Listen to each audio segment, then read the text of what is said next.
On va parler culture d'extrême droite. La grande dérive qui continue.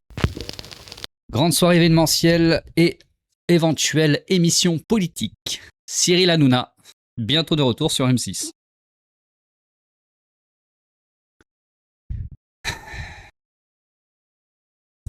Voilà.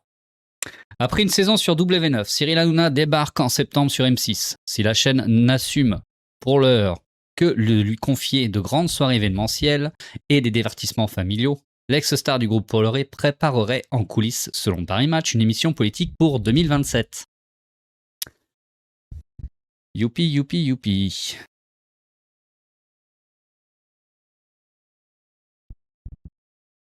La rumeur qui agite le paysage audiovisuel français depuis plusieurs mois vient d'être confirmée.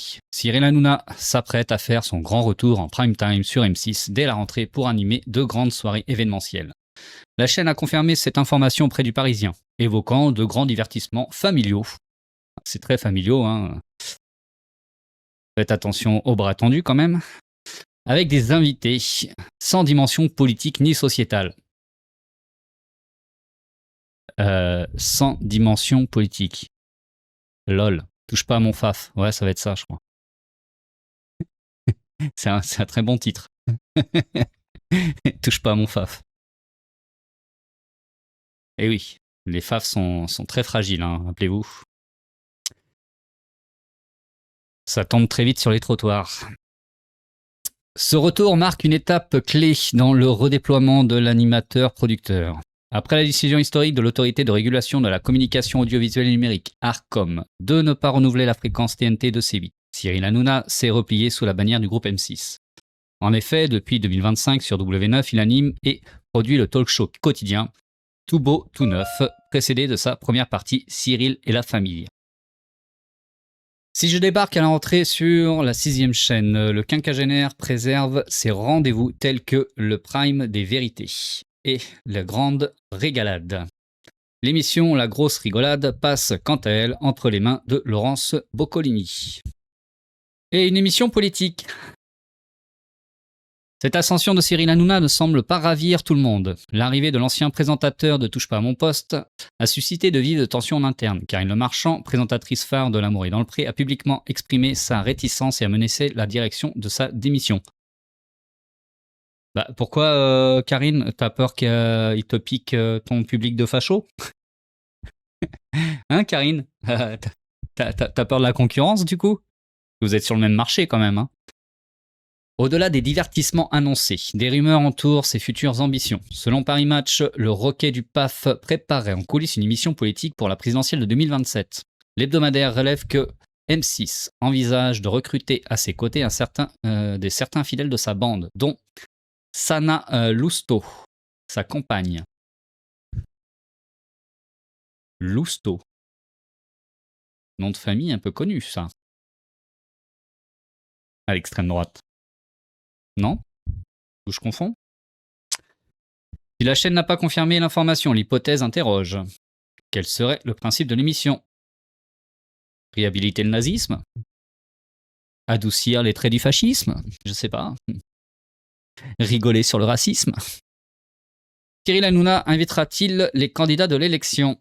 Bah, j'espère pas, vu son niveau de politisation. Pour un rendez-vous électoral d'une telle importance, envisager de confier un tel projet au grand ami du milliardaire Vincent Bolloré, chouchou de l'extrême droite, fait peser de sérieuses inquiétudes quant à la nature du débat démocratique. Pour rappel, à plusieurs reprises, l'ARCOM est intervenu contre C8 suite à des dérapages survenus dans TPMP. Manque crucial de contradictoire politique, insultes contre des élus. Espèce d'abruti, tu es un abruti, tocard va, bouffon va, toi t'es une merde. Pour avoir bombardé d'insultes Louis Boyard en novembre 2022, l'animateur a été condamné en appel en mars 2026. Il a dû verser la somme de 2 000 € aux députés de la France Insoumise. Au total, pour ses dérapages et manquements, C8 a accumulé plus de 7,5 millions d'euros d'amende. Ce qui en fait la chaîne la plus sanctionnée du PAF. M6 assumera-t-elle de subir à son tour le même sort? Une affaire à suivre. Moi, je crois que, en édulcorant un petit peu son discours, ça a été déjà exceptionnel que l'ARCOM fasse son taf. Donc il suffit d'édulcorer un peu son discours et puis ça va passer crème. Hein. Ça va passer crème. Bah oui, pour l'instant, ils sont tranquilles. Bon, voilà. On va enchaîner direct. Xavier Niel et Cyril Hanouna s'associent dans l'audiovisuel.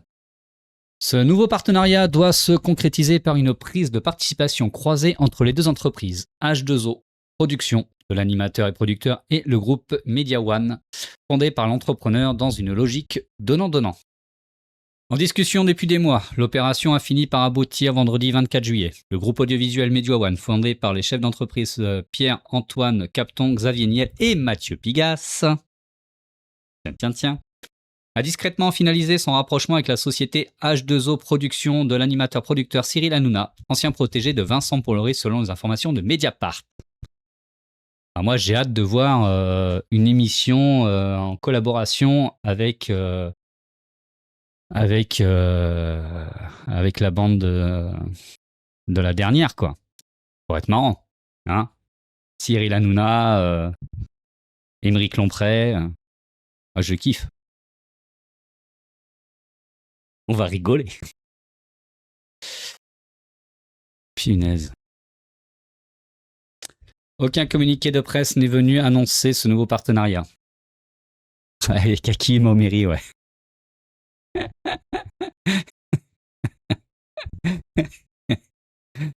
Bon, après, les pauvres, ils ont déjà bossé avec... Enfin, bossé. Ils ont déjà bossé dans la même boîte que Sophia Aram. Donc bon. Les pauvres, ils sont déjà habitués à avoir des collègues de travail un peu compliqués. Aucun communiqué de presse n'est venu annoncer ce nouveau partenariat, qui doit se concrétiser par une prise de participation croisée entre les deux entreprises, chacune devenant actionnaire de l'autre, dans une logique de donnant-donnant. Bien sûr. D'un côté, Cyril Hanouna se sécurise financièrement en accédant au capital d'un groupe qui, à une décennie d'existence, s'est imposé comme l'un des principaux acteurs du marché français, jusqu'à générer 1,5 milliard d'euros de chiffre d'affaires selon les Échos. Est-ce que Charles Aloncle va faire un communiqué? Vous croyez, non? Est-ce que vous pensez que Charles Aloncle va dire oh, « Mais c'est pas bien et tout, vous prenez l'argent des impôts des Français en proposant des émissions sur le service public, tout ça, tout ça. » Hein? Mon petit Charlou, on n'entend plus parler de lui. Il est où? Le premier client de Media One, c'est l'audiovisuel public. Allô, Charles Aloncle? Dans lequel sa position dominante, le groupe produit aussi bien des émissions d'actualité telles que C'est dans l'air ou C'est à vous, ainsi que des documentaires et de la fiction. Lui a permis d'empocher 111 millions d'euros de revenus en 2024 de France Télévisions, comme l'avait révélé Mediapart. En plus de son entrée chez Media One, Cyril Hanouna reste par ailleurs actionnaire d'un autre géant du secteur, Banijay, prestataire importante de TF1, Koh-Lanta ou The Voice, de France Télévisions, Fort Boyard ou de Canal+. C'est vraiment les sociétés de production audiovisuelle, c'est vraiment mais de la mafia. Du point de vue de Media One, cette opération permet notamment à la société dirigée par Pierre-Antoine Capton de mettre un pied au sein du groupe M6, sur lequel Xavier Niel lorgne depuis plusieurs années, au sein duquel Cyril Hanouna gagne une influence.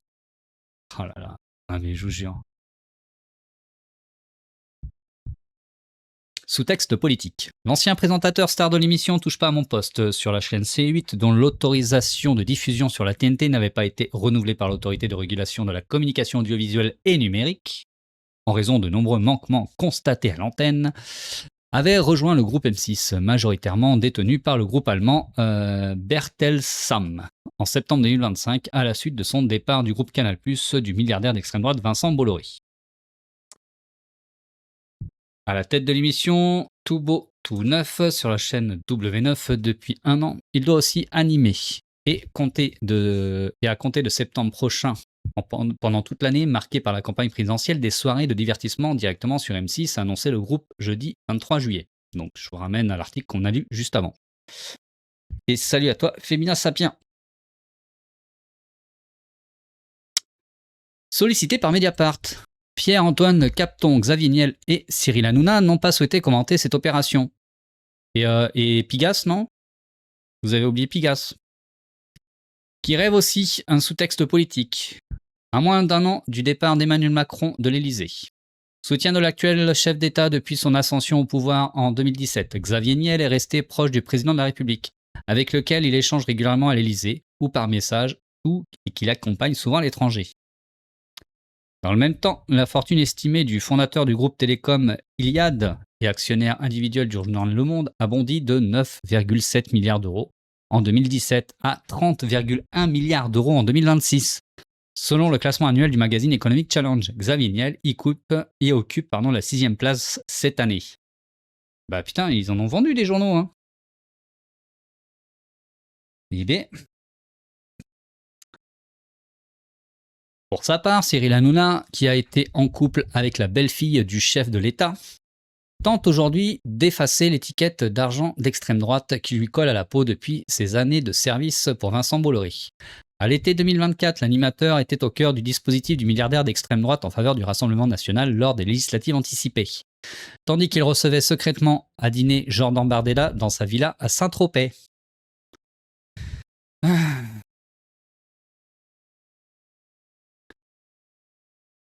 Ah, on est bien là. Hein. Sacré Brigitte, hein.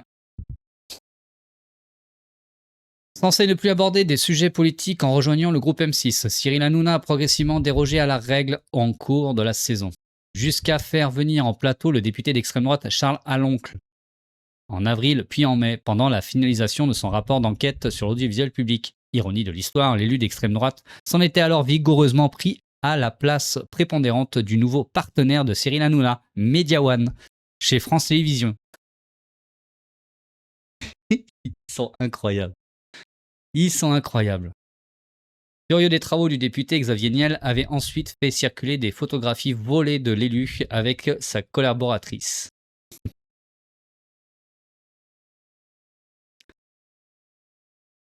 Bah c'est bien cette petite collaboration. Hein? Digne des années 40, cette belle collaboration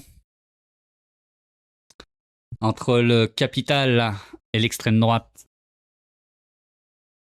Allez, on continue sur la dérive de la culture à l'extrême droite avec le service public.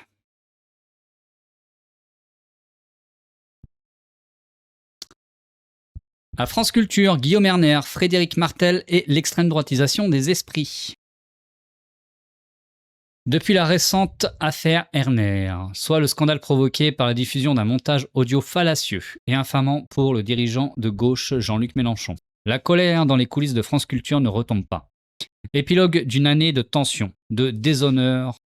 Ce déshonneur est présenté comme la goutte de trop, particulièrement dans les viseurs des équipes Guillaume Erner et Frédéric Martel, trublions politiques aux passions troubles, fustigés par beaucoup, mais protégés par la direction.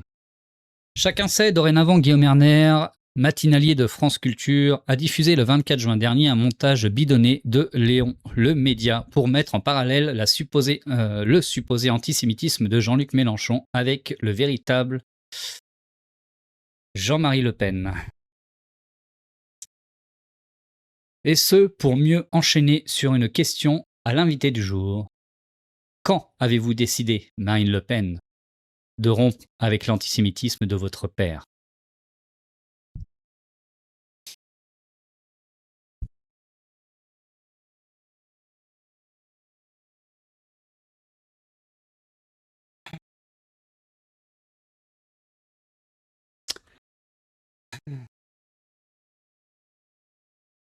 Bah, la question déjà bien orientée.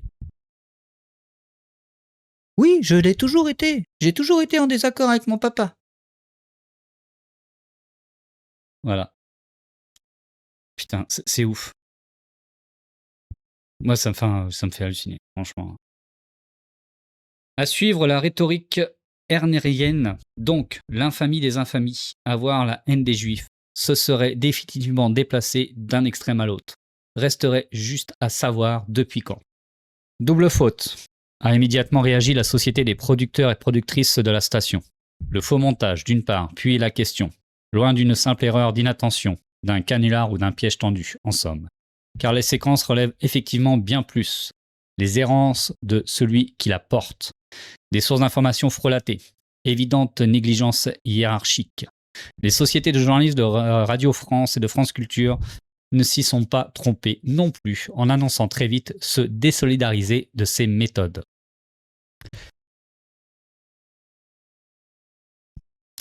Moi, en plus, ce qui me revient à l'esprit, là, c'est la séquence qu'il y a eu, justement, de Guillaume Erner et de Francisca Albanese.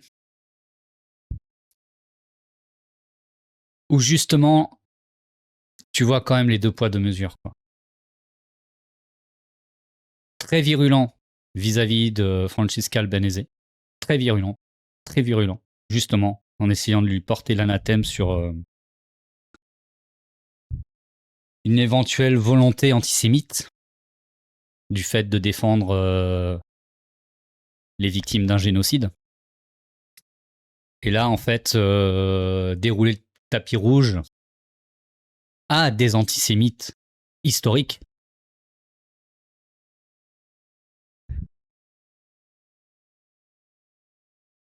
Il y a vraiment des... Est-ce qu'ils sont vraiment...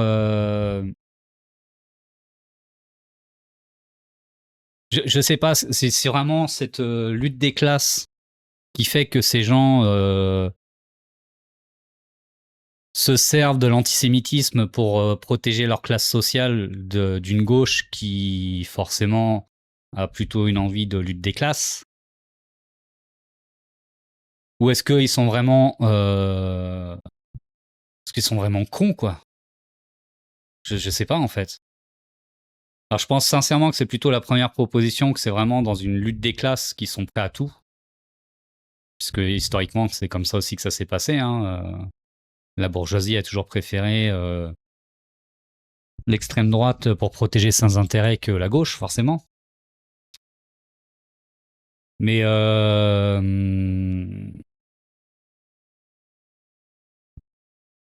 c'est quand même jouer avec le feu, quoi.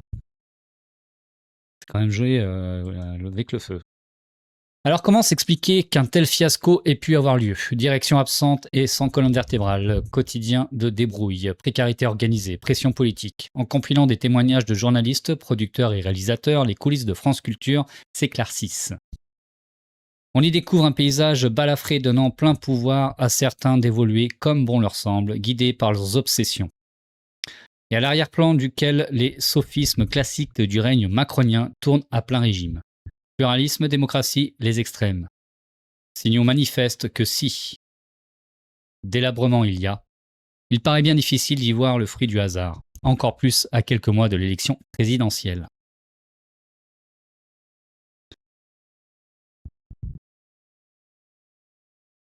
Guillaume et Frédéric.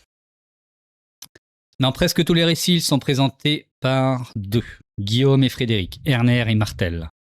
Personne ne sait vraiment s'ils sont amis, au civil ou non. Mais peu importe, car ils partagent plus ou moins la bonne manière supposée de faire le récit du monde. Ni l'un ni l'autre n'est journaliste de métier.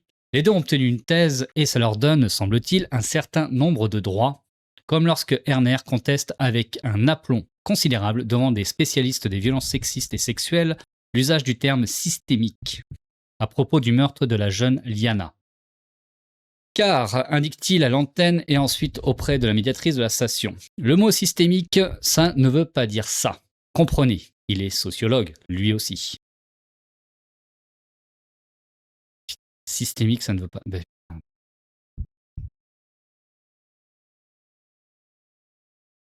C'est fou. Guillaume Erner soutient sa thèse en 2002, sous le titre « Analyse critique du modèle du bouc émissaire en sociologie de l'antisémitisme », nous dit le site thèse.fr. Le travail est mené sous la direction de Raymond Boudon, un des seuls sociologues classables à droite de l'histoire de la discipline en France. Ok. Ok. Surtout connu pour avoir été un anti-bourdeusien, au moment où les concepts de Pierre Bourdieu triomphaient à travers le monde. Une bataille perdue à plate couture. Boudon ne fera pas école et donnera simplement naissance à un courant ultra-minoritaire, notamment incarné par le sociologue Macron-compatible Gérald Bronner, par ailleurs ami de Guillaume Erner. Et il serait pas ami aussi avec l'autre, là, la spécialiste du monde arabe, qui sait pas parler arabe. Enfin, qui sait même pas juste dire bonjour en arabe. Je sais plus comment elle s'appelle, là. Ce serait marrant. Hein, ça ferait un beau trio, je trouve. Parmi les fréquentations du matinalier de France Culture aussi, on retrouve l'éditorialiste d'extrême droite, Elisabeth Lévy, l'une de ses meilleures amies, qui passe chaque année des vacances dans sa maison de la Drôme, où ils ont des conversations endiablées sur l'actualité, à en croire les mots d'Eugénie Bastier. Eugénie Bastier qui est quand même invitée de temps en temps sur le plateau.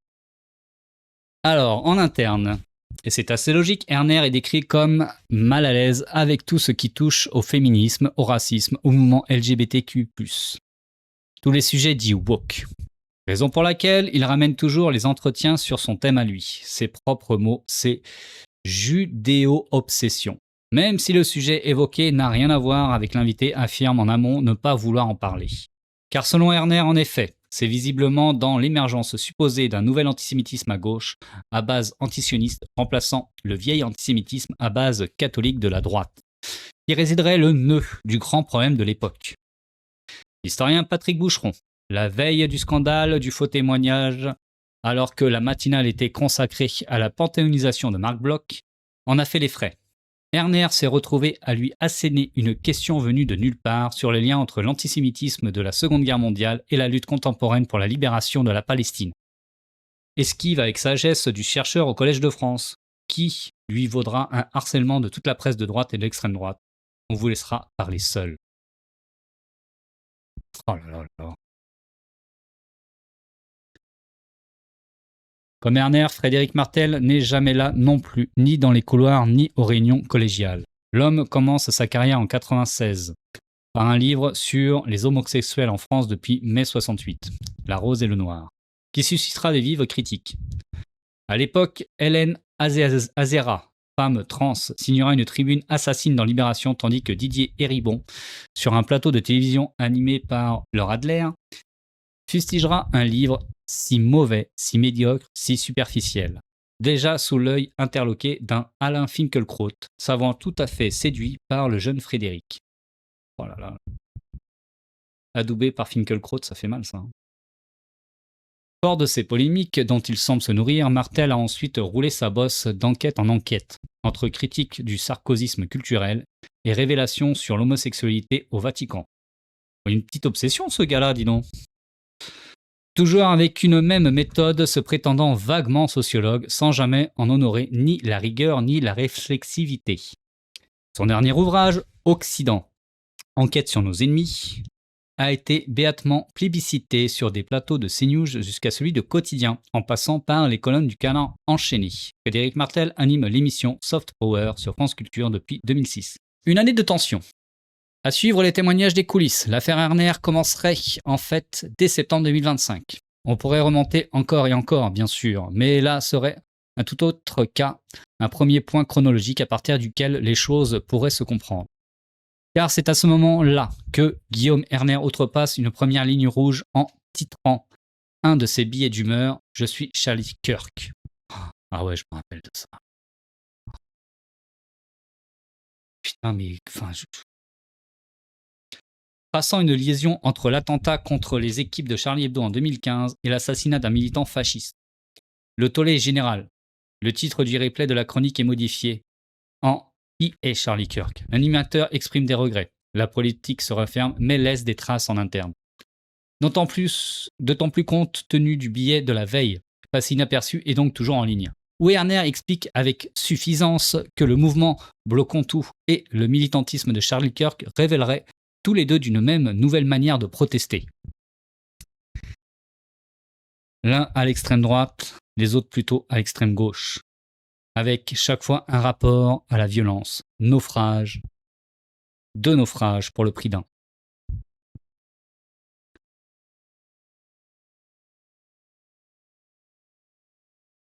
En novembre 2025, autre scandale. Après une traque dont il se vante volontiers, entre taxi et petit déjeuner, Frédéric Martel enregistre à Shanghai à l'occasion d'un colloque chapeauté par ses proches du dirigeant chinois Xi Jinping. Une intervention du fasciste russe suprémaciste et antisémite Alexandre Douguine. Personnage qui théorise par exemple sur fond d'invasion de l'Ukraine. Nous pouvons seulement prier et combattre. Combattre en priant et prier comme si la mort était imminente pour la dernière fois. Du genre de truc qui passionne donc Martel. Et Guillaume Erner avec lui, selon un dispositif validé par la direction avant la diffusion de l'enregistrement complet le dimanche. Martel est invité dans la matinale pour assurer la promotion d'un entretien exclusif et passionnant. C'est passionnant d'interviewer des fachos. Hein. C'est vraiment fou. J'ai une passion. Hein. Ouais, c'est pas ma passion, vous voyez. Voilà, moi ça me donne plutôt envie de lutter plutôt que d'être passionné par des discours d'extrême droite. On n'a pas les mêmes, passions, vous voyez. Extrait à la pluie. Au micro, il fait monter la sauce sur fond de comparaison physique mystifiant avec Solzhenitsyn. Enfin, j'ai toujours du mal à Solzhenitsyn. Comment dire hein. C'est un vrai intellectuel, calme, qui revient toujours aux idées. On n'est pas face à un propagandiste. Dans son émission Soft Power, ensuite, il introduit son invité comme un homme qui mérite d'être écouté. Figure un peu dostoïevskienne, un allumé, sinon illuminé. Avant de lancer des extraits d'un entretien mené les yeux pleins d'excitation, ce que l'on ressent à travers le micro du moins, ravi de se savoir au plus proche de la dangereuse pensée impérialiste russe. Ah, il a un petit frémissement bourgeois comme ça. Ouh là là, je suis allé voir un gangster. Ouh, c'était excitant. Celle qui constituerait, assure Martel toujours, l'architecture idéologique de Vladimir Poutine. Affirmation qui ne repose en fait sur aucune démonstration. Même le principal intéressé, Douguine, récuse cette paternité. Ah, c'est ouf, quoi.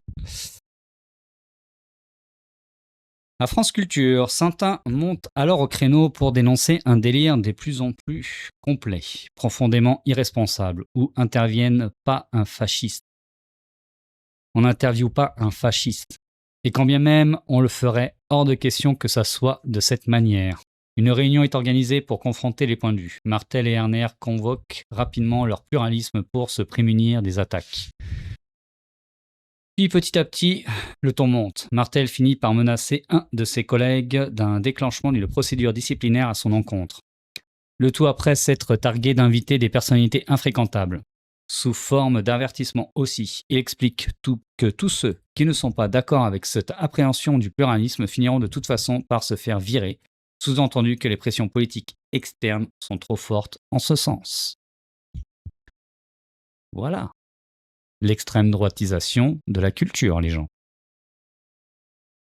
Voilà le parallèle entre un Bolloré, entre un Xavier Niel, entre un Hanouna.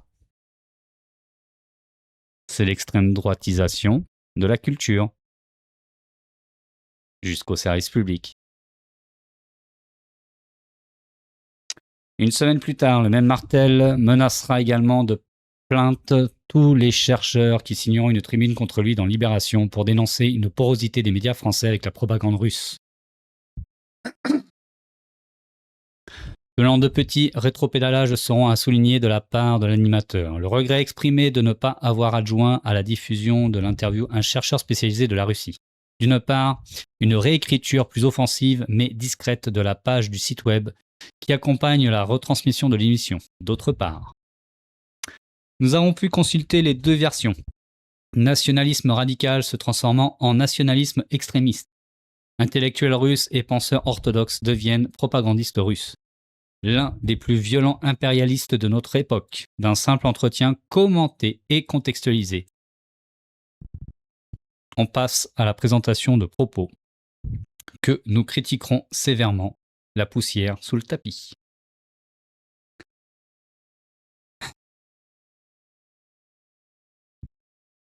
Récidive. Hop là. Pas de quoi dès lors empêcher qui que ce soit de recommencer. Nous sommes en mars 2026 et Guillaume Erner visiblement fier de son coup. diffuse dans la matinale une interview du fascisme états-unien Curtis Yarvin. Cette fois, le chercheur Arnaud Miranda, auteur du livre Les Lumières sombres, ouvrage assez largement critiqué pour sa dimension idéaliste, se joue au dispositif pour ajouter un contrepoint. Progrès relatif, en somme, par rapport à l'enregistrement de Dugin. Les grandes lignes restent au final les mêmes. Interroger des fascistes car ils sont supposément les penseurs de l'ombre du haut dirigeant du monde. Ici l'administration états-unienne. Le tout en dépit du fait que Yarvin lui-même, que Erner qualifie de théoricien, partage ne jamais avoir rencontré Donald Trump de sa vie. D'où une interrogation de fond. Qu'est-ce qui justifie, au juste, d'offrir un tel espace médiatique à ces profils ? Les réponses ici divergent. Les obsessions d'Erner sur le nouvel antisémitisme ont explosé après le 7 octobre 2023, vécu comme un véritable traumatisme. Dérive peu étonnante compte tenu de ses relations de longue date avec l'espace intellectuel dans lequel il s'inscrit. Raymond Boudon, Franc-Tireur, le Printemps républicain, Le Point. Cette zone que tous ceux qui suivent les univers médiatiques et politiques connaissent bien. Cette partie de la trajectoire semble claire et se confirme à travers tous les soutiens qui se sont jetés à son chevet pendant la polémique du faux montage, de Caroline Fourest au Figaro Vox, en passant par le CRIF, pourvoyeur de fonds assumés du faussaire initial Léon Lemédia. Ah ouais! Ah ouais, ça je savais pas en fait, le CRIF, pourvoyeur de fonds assumés du faussaire initial Léon Lemédia. Ah, la boucle est bouclée. Mais quid, dans ce cas, de ces exaltations étranges pour des figures fascisantes supposément aux manettes dans l'ombre des grands puissants, États-Unis et Russie en tête. C'est là où intellectuellement j'ai du mal à comprendre en fait, quoi. C'est quand même assez étrange, quoi. C'est quand même assez étrange, mais bon. Certains plaident assez simplement pour de la connerie. La conséquence logique de ne pas travailler sur ces sujets dans une alternance entre fainéantise et inconsistance. Avec une tendance profonde à prendre le sens du vent. Car tout ça relève en effet d'un mouvement plus général. Depuis septembre 2025, Gilles Gressani, rédacteur en chef de la revue Grand Continent, média fer de lance de cette approche relativiste et sensationnaliste à l'égard des nouvelles théories fascistes contemporaines, a obtenu une chronique hebdomadaire dans la matinale de France Culture. Ancien habitué de CNews, Nathan Dever, fils spirituel du va-t-en-guerre Bernard-Henri Lévy, a lui aussi obtenu une émission d'1 heure. C'est le pluralisme. C'est bizarre, hein, ce pluralisme d'extrême droite. Hein. C'est vraiment très étrange. Où Erner est comme un poisson dans l'eau. Le matinalier de France Culture signe dorénavant des papiers dans les colonnes du Grand Continent, dont certains sont tout à fait affligeants, à l'instar d'une interview de l'économiste Gabriel Zucman, anglais, autour du fait que le chercheur a refusé de s'entretenir au Ritz. Punaise. Précarité généralisée. Alors, l'année durant, bien sûr, tout ça a mis profondément en rogne la rédaction des réalisateurs, les techniciens, les producteurs. Ces âneries entachent aussi leur image à eux, leur crédibilité et leur travail. Mais difficile de s'organiser pour autant. Pendant des mois, l'extrême droitier Charles Aloncle s'est amusé à torpiller l'audiovisuel public à travers sa commission parlementaire, tout aussi gagueste que malfaisante. Et ça, la direction de France Culture, Erner avec eux, martèle dans une moindre mesure, en ont profité plus ou moins volontairement. Beaucoup d'employés ont avoué avoir réfréné leur ardeur contestataire pour ne pas se voir reprocher de faire le jeu de l'extrême droite. Le CRIF finance des propagandistes qui font des vidéos d'apologie sur l'antisémitisme. Personne n'arrête le CRIF pour antisémitisme. Bah non, en fait. Moi, c'est ça qui me fait halluciner. Et je m'étais fait la réflexion, je sais plus, justement, sur une chronique de Guillaume Erner. Ah oui, c'était quand il avait interviewé Mathieu Pigasse. Et je me dis, c'est quand même fou, ces gens-là, qui prétendent combattre l'antisémitisme, rapportent toujours tout à la putain, j'arrive pas à le dire. Judéité, c'est ça? À la judéité des gens. Et non à l'action des gens. parce que sont juifs, donc forcément c'est antisémite. Bah non, c'est parce que c'est des connards, c'est tout. Moi, leur religion, j'en ai rien à branler. Tu peux être un connard athée, tu peux être un connard de telle ou telle religion. Ça n'empêche pas que tu as un comportement de connard. Et c'est toujours eux qui rapportent ça à leur religion. Ah, vous les critiquez parce qu'ils sont juifs. Ben non, on les critique parce qu'ils font de la merde. C'est parce qu'il est juif que Patrick Bruel a violé des gens? Ou c'est parce que c'est un violeur? Bah, c'est parce que c'est un violeur. C'est ça qui me rend dingue, en fait. Ces gens-là qui prétendent défendre l'antisémitisme rapportent toujours l'action des gens à leur religion. C'est parce qu'ils sont juifs que vous les critiquez. Non, c'est parce qu'ils font de la merde. C'est parce qu'ils font de la merde.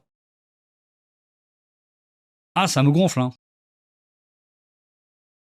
J'aimerais bien qu'il y en ait un qui lui dise en face, mais pourquoi vous ramenez tout à la judidité des gens, en fait?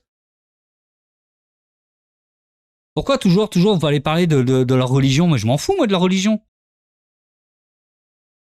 C'est vous qui êtes antisémite, du coup. C'est vraiment une obsession chez vous, quoi. C'est une obsession.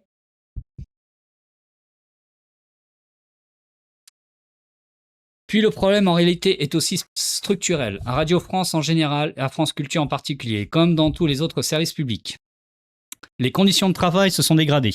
Les attachés de production ou collaborateurs et collaboratrices, celles et ceux qui préparent les différentes émissions, sont désormais le plus souvent engagés en intermittence du spectacle. Les réalisateurs, réalisatrices, producteurs, productrices, eux, enchaînent les CDDU. Une forme aberrante de contrat de travail cumulable à l'infini sans carence. Ah ouais. Ça, je connaissais même pas ce contrat. Avec des casse-têtes à n'en plus finir. Surveiller sa paye, tenir à jour ses relevés d'heures, batailler pour signer des contrats. Négocier des heures ici et là, tout ça à noter, tout le temps. Car les ressources humaines visiblement débordées se trompent beaucoup. Les postes de coordination se sont récemment multipliés. Peut-être. Mais plus personne ne sait qui s'occupe de quoi. Un avion sans pilote et une ambiance décrite comme pesante, avec toujours une épée de Damoclès au-dessus de la tête. Rien n'empêche la direction à tout moment de mettre fin à la collaboration d'une personne quelconque. Elle n'aura jamais vraiment à rendre des comptes. Eh bien. Comment s'engager dans une lutte interne dans ces conditions? L'équipe de Guillaume Erner, qu'on raconte épuisée et déprimée, ne semble avoir aucune manœuvre. Les autres non plus. Et, de toute façon, personne ne parle vraiment. Les émissions sont autonomes les unes des autres. Les différents métiers entre eux aussi. Beaucoup travaillent à distance. Ne sont là que quelques jours par semaine, si ce n'est par mois. Donc ça torpille brutalement s'il faut. Mais ça passe. Les postes de réalisateurs, spécificité de Radio France à l'origine d'une qualité sonore reconnue comme unique en France, disparaissent ainsi un à un, remplacés par des postes de techniciennes réalisateurs. Au-delà des changements du nom, l'enjeu est évidemment économique. Faire fusionner deux missions autrefois distinctes en un seul poste. Ceux qui acceptent de passer le cap, parfois avec un véritable contrat à la clé, peuvent se retrouver mal vus par les deux côtés de l'équation.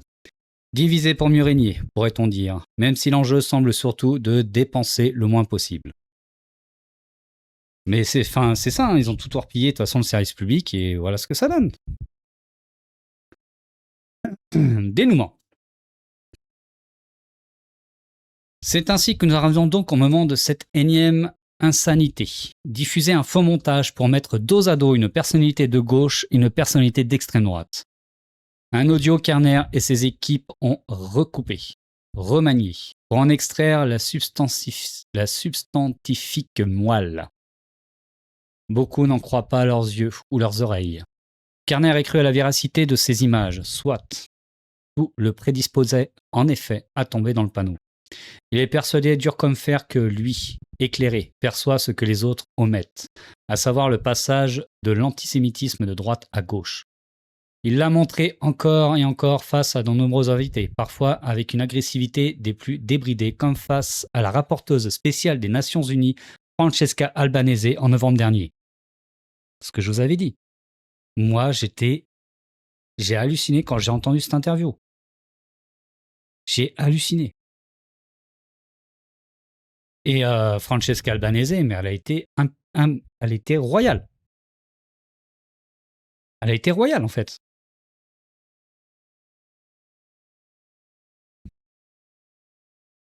Il est en plus familier de la désinvolture la plus manifeste et aime alterner les coups d'œil vers son téléphone alors même que ses invités sont en train de parler. Au point où des intellectuels, certains de premier plan, auraient informé la direction qu'ils ne souhaiteraient plus intervenir dans la matinale à cause des comportements délétères de son chef d'orchestre, notamment lorsqu'il s'agit de femmes, nous indique une de nos sources sans plus de précision.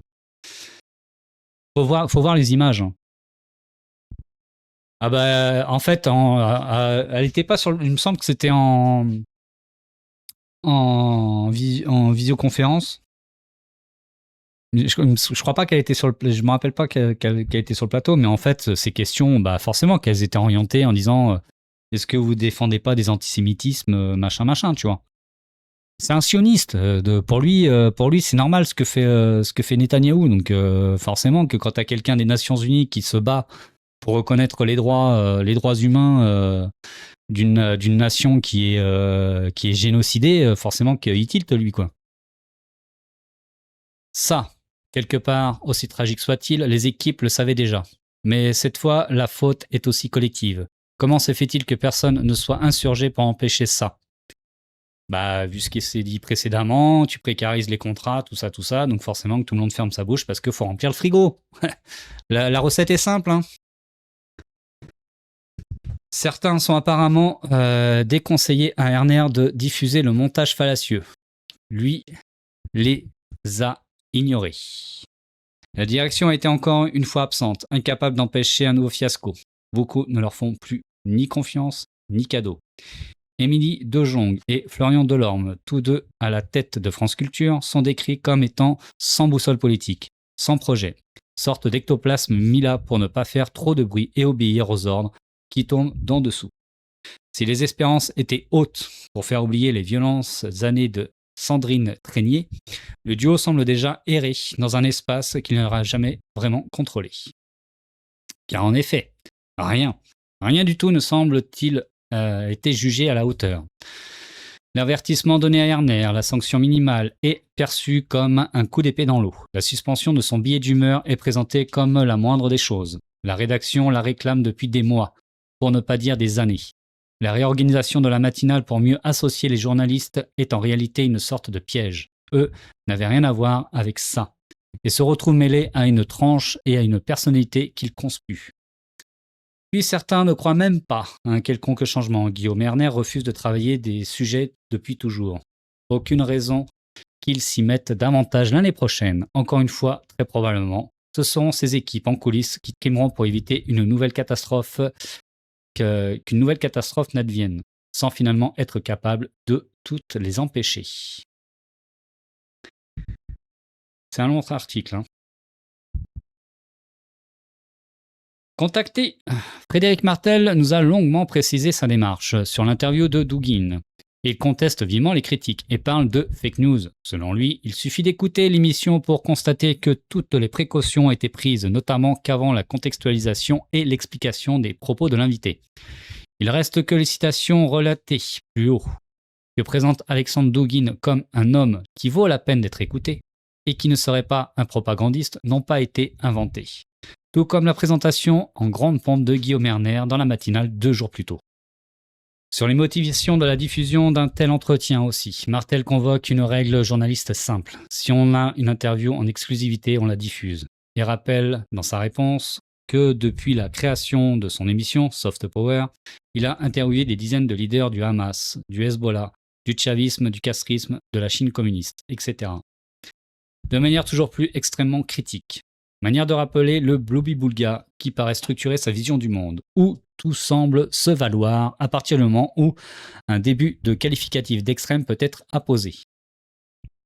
C'est sûr qu'il y en a qui combattent le capitalisme et il y en a qui combattent des gens. C'est vrai que ça se vaut, hein. Ça se vaut. Mais y aurait-il pas des gens dans le capitalisme, en fait? C'est peut-être ça aussi, ils mettent peut-être une équivalence comme ça, en fait. C'est peut-être ça leur équivalence. Hein? Ils humanisent ils humanisent le capitalisme. C'est ouf. Donc, manière de rappeler le Blobby-Boulga qui paraît structurer sa vision du monde, où tout semble se valoir à partir du moment où un début de qualificatif extrême peut être apposé. Un fasciste russe est comparable à un intellectuel du Parti communiste chinois, à un combattant du Hezbollah ou à un penseur du chavisme. C'est vrai que tout est pareil, hein. C'est vrai, c'est vrai. Interrogé sur sa vision de France Culture et le rôle plus général de la station devrait avoir, Martel précise enfin ma vision ou non, mon opinion. Pardon, ma vision ou mon opinion importe peu. Bah pourquoi tu la balances alors ton opinion et ta vision? Nous sommes une radio du service public et des règles définies par la loi de 1986. Nous sommes soumis à une exigence d'expression pluraliste de tous les courants de pensée et de l'opinion. Il confirmera ensuite cette opposition par téléphone.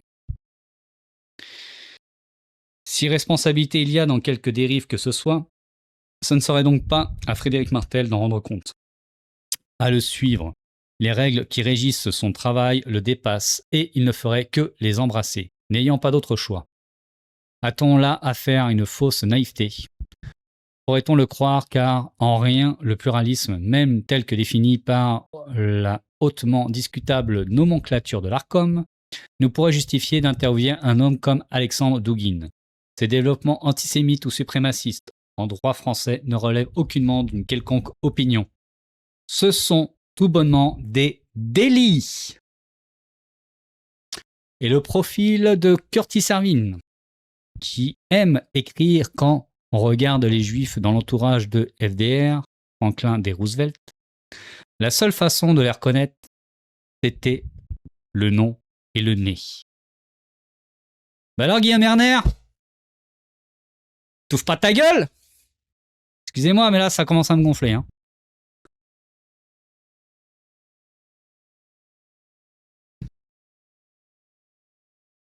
Il y avait trop de sujets sur lesquels Hitler était le seul à dire la vérité.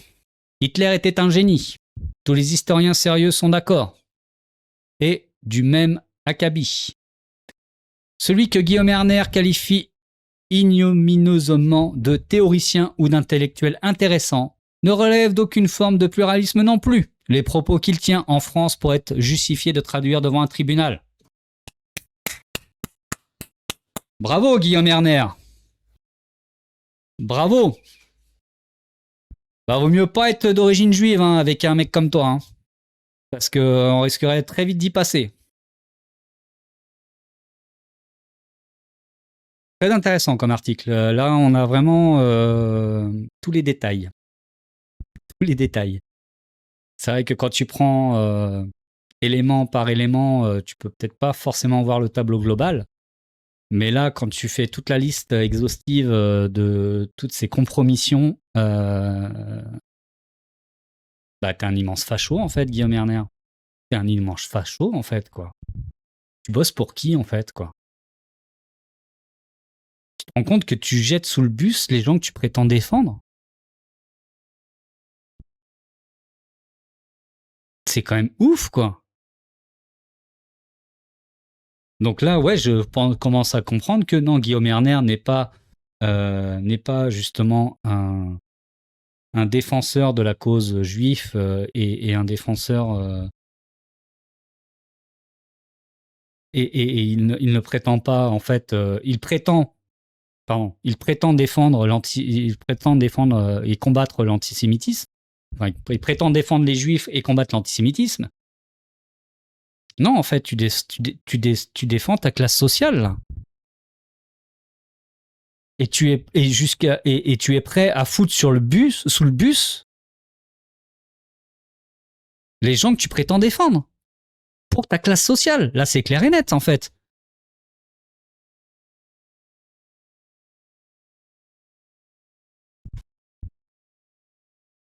C'est quoi le prochain? Tu vas inviter Soral et Dieudonné en disant que ce sont des intellectuels qu'on met pas assez sous la lumière par pluralisme et tout ça, tout ça.